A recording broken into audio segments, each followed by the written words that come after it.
After our father passed away, our wealthy mother raised my sisters and me all by herself. Incidentally, I have a brother who had become estranged from our mother due to his deep involvement in gambling. One day, our mother suddenly passed away from a heart attack. My brother, who was overjoyed by our mother's death and plotted to monopolize the $7 million inheritance, was shocked by the astonishing truth revealed by the lawyer. While working as an ordinary office worker, I lived with my mother and sister. My mother, a well-known wealthy individual, raised me, my sister, and my brother, who now lives elsewhere, alone after our father's death years ago. My mother wisely managed the vast fortune inherited from our grandparents, striving to increase the wealth to secure our future. Although my father was a quiet man, he was caring towards the family, worked hard without relying on my mother's wealth, and supported her in her financial endeavors. Unfortunately, my father met with an unforeseen accident while driving and was in a hopeless state when taken to the hospital. It was then that my mother resolved to raise the three of us by herself. To ensure our livelihood, she further deepened her knowledge in asset management and invested her passion. However, the fact remains that after our father's death, our comfortable lives, university education, and becoming independent adults were largely due to the savings and insurance money he left behind, not just our mother's wealth. My mother's assets steadily increased, but I heard that our lifestyle was not extraordinary and the monthly living expenses were almost on par with that of a normal dual-income family. Then, one day, after all of us had become independent adults, my sister was suddenly involved in an accident. She was not unconscious and regained consciousness soon after being taken to the hospital, but unfortunately, she was left with severe aftereffects. My sister became paraplegic and was forced to live in a wheelchair. Recently, I have not been particularly involved in a romantic relationship or felt a strong desire for career advancement. After my sister's accident and her resulting disabilities, I decided to cancel my apartment lease and return to our family home to take care of her. Despite her inability to move as before the accident, my sister always kept smiling and lived positively. Although there were limitations to what she could do by herself, my mother and I supported her, and she was always genuinely grateful. We respected my sister's wishes, supporting her to do as much as she could by herself, and only subtly offering help when she truly needed it. My mother used part of her assets to remodel our house for wheelchair accessibility. However, our peaceful life persisted only during the periods when our brother was not at home. Our eldest brother, who went to university, changed after becoming an adult and became deeply involved in gambling. He managed to graduate from university without any delays but didn't find employment and lived off part-time jobs. Our mother never tolerated our brother's poor money management after going to university and remained stern whenever he came to borrow money. Our brother seldom returned home after realizing he couldn't use our mother's wealth for himself, but he would always appear at our doorstep whenever he was in trouble, like rent arrears or utility cutoffs. When my sister had the accident, we didn't inform our brother. In reality, he rarely came home, and even when he did, he would just borrow money from our mother and quickly leave. We felt no need to share my sister's condition with him. However, one day, while the three of us were living together and supporting each other, our brother suddenly returned home. Hey, the house has completely changed while I was away. He carefully looked around the house, now remodeled for easy wheelchair movement, and muttered to himself. Neither my mother nor I, and certainly not my sister, did anything to forcefully drive our brother away, but he seemed completely oblivious to the cold attitude we had towards him. My brother, unconcerned, barged into our mother's study. After a while, he emerged from the room with a sullen face, and our mother sent a glaring look at his back from inside the room. I went to my mother's room and asked her after closing the door. Did brother come again to ask for money? In response to my question, My mother slowly nodded while sighing. It was clear that my brother had come home just to borrow money. My mother, of course, refused his request, which resulted in his sullen demeanor. The relationship between my mother and brother had been deteriorating over the past few years, and the scene I had just witnessed was not the first of its kind. I had seen it several times before. My mother had a look of deep concern, furrowing her brow. Downstairs, my brother sat on the sofa, crossing his legs and looking irritated. I, of course, supported my mother's stance and had no intention of offering any special help to my brother. He usually left home the same day if he didn't get help from our mother, but this time, he stayed for several days, which was unusual. I quietly suspected he was planning something or perhaps had been driven out of his own place. The atmosphere at home was clearly worsening each day with him around. My sister seemed quieter than usual, trying to maintain a cheerful facade despite the tension. One night, as we were living with this strained relationship, I found my mother collapsed in her room. My sister was in her room, and my brother was relaxing in the living room. Before calling them, I immediately requested an ambulance. As the siren of the ambulance was heard, my sister rushed out of her room. Seeing our mother being carried on a stretcher, she looked anxious. My brother showed up in the hallway for a moment when the paramedics entered, but for some reason, he quickly retreated back into his room. Knowing that no one else could accompany my mother in the ambulance, I told my sister to wait at home and hurried into the ambulance, temporarily pushing aside my concerns about my brother's strange behavior. An hour later, my mother passed away in the hospital she was taken to. The doctor said the cause was a heart attack. When I returned home to inform my sister of our mother's sudden death, she was speechless from shock. I tried to stay calm while observing her reaction.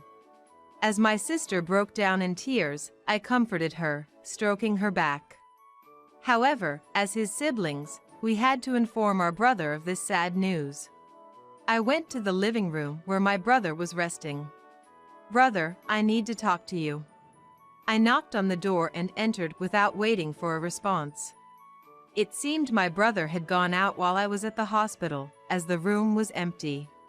He might have returned to his own home, or perhaps he was wandering around and wouldn't return for several days. Thinking he couldn't have gone far, I hurriedly called him to inform him of our mother's sudden death. Then, my brother started talking loudly about the inheritance.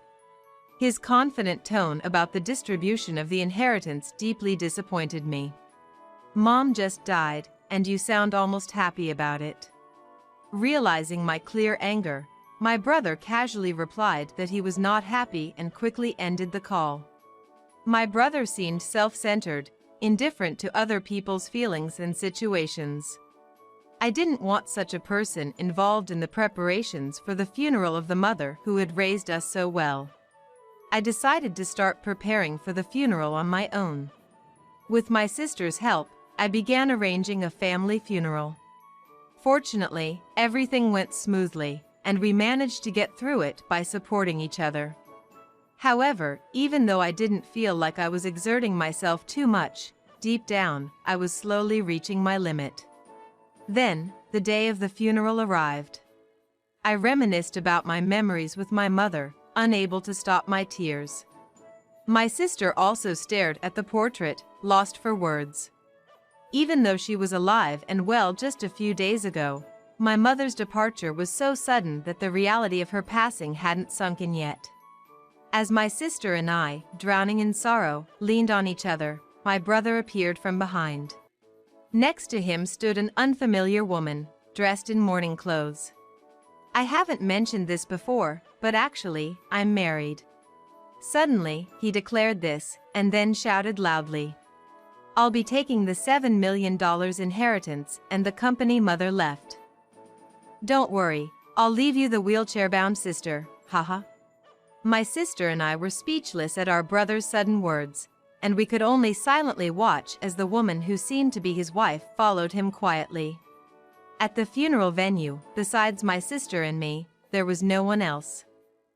Only the footsteps of my brother and his wife echoed in the quiet space. Aside from the unexpected arrival of my brother and his wife, Mother's funeral proceeded smoothly. My brother, who continued his disrespectful behavior even at the funeral venue, aimed for the inheritance and had been coming to borrow money. And his wife, who had never greeted our family before, lacked any semblance of politeness. I wanted to sever ties with these two as soon as possible. My brother had always looked down on my sister, who had become disabled from the accident, treating her like nothing more than a nuisance rather than offering support or sympathy. After the funeral ended and life began to stabilize, I decided to meet with a lawyer to discuss the inheritance. I found the lawyer's business card in my mother's desk drawer, indicating that she had probably been making arrangements about her estate before her death. I visited the law firm to learn the details, and the information the lawyer revealed was unexpected. The inheritance was only for my sister and me. My brother was excluded.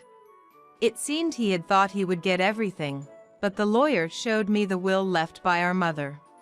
My brother was not included in the inheritance, and he couldn't assume the position of president of the company my mother had been secretly managing. I sighed in relief as I returned home. When I showed the will to my sister, she was as surprised as I was. We distributed the inheritance as per the will and continued our lives as usual. 5 days later, my brother called me, sounding half frantic. Over the phone, I could hear a woman shouting in the background. It seemed that he had just learned that he wouldn't receive any inheritance and was utterly confused. "It's impossible that I don't get any inheritance. Explain this to me. Where is the $7 million? What happened to the company I was supposed to inherit?" His angry shouts were incessant, and my ears couldn't take it anymore, so I hung up without a word. When he called again, I decided to explain the will to him. I told him about my meeting with the lawyer and that our mother had left a will, explicitly excluding him from the inheritance. My brother became even more furious and panicked. I realized that communicating with my brother, who had become like a monster, and the woman who seemed to be his wife, constantly screaming, was futile. I ended the call, intending not to speak with my brother anymore. He called me several times after that, but I never responded, and he seemed to have given up eventually. In contrast, my inbox started filling up with emails from him. Of course, I didn't reply to the emails and just observed the situation. Gradually, the emails from my brother began to show irritation, with one saying, "I'm coming back home, so don't resist and wait for me." Considering his recent deep involvement in gambling and his increasingly violent nature, especially with the large inheritance and company at stake, I feared he might ransack the house in anger, so I quickly called the police. "There is an unknown person yelling outside my home. Can you please help?" Before my brother arrived, I hurriedly locked the back door, put a chain on the front door for safety, and closed all the windows with curtains. My sister understood the situation and hid in her room. After a while, I began to hear my brother's angry shouts from outside. When he realized the door wouldn't open, he seemed to be venting his anger at the entrance, occasionally kicking the door and causing a commotion. I was surprised at how quickly my brother had changed, but I was determined not to let him into the house. Amidst his rampage, his wife was also incessantly shouting something. While their mad voices echoed outside, my sister and I just continued to endure patiently inside the house. However, at the same time as my brother and his wife arrived at our house, the police also showed up. The couple was taken away by the police, and after being interrogated at the police station, they received a stern warning and never appeared at our house again. Even after that, my brother continued to call and email me asking for money, but I decided not to respond at all. Gradually, his attempts to contact me decreased and eventually stopped. My sister also received similar calls, and surprisingly, she responded to one of them, fiercely scolding my brother. After that incident, my brother stopped showing any reaction to my sister. I was shocked myself to see my usually cheerful and easygoing sister getting angry at our brother. He must have been very surprised by her attitude.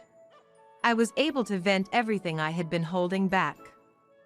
"Now, I feel truly refreshed," my sister said with a satisfied expression. Since then, my brother and his wife never showed up at our house again, and my sister and I truly became partners, supporting each other in every step. My sister and I still live in our family home.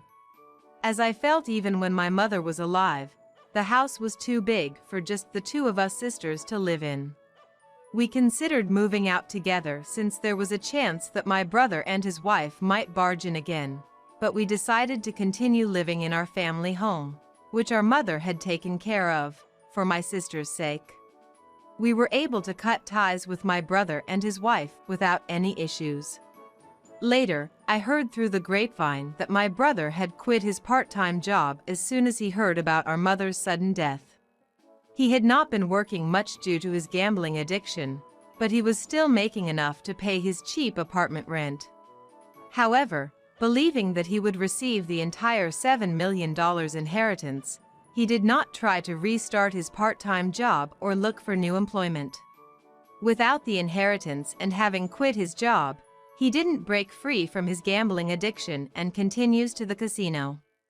Unable to receive a single yen of the inheritance, he was forced into a life of poverty in his apartment, and eventually, his wife left him, leading to their divorce. Initially, his wife had approached him with the simple motive of marrying someone who seemed to be successfully gambling and living a wealthy life, hoping to live comfortably as a housewife with access to whatever she wanted. She met my brother when he had some financial flexibility, but with no steady job and no inheritance from our mother, he continued to lose at gambling and accumulate debts, leading his wife to feel staying with him was a risk, and she decided to divorce. As for myself, I quit my previous job and decided to take over the company that my mother had been managing. I'm still inexperienced, but I'm working hard every day with the help of many people. Meanwhile, my sister, though still in a wheelchair, has no issues with her upper body and has recently started trying her hand at administrative work from home. The inheritance from our mother was indeed substantial, but we decided to live our lives independently, relying on our own efforts rather than depending on the inheritance.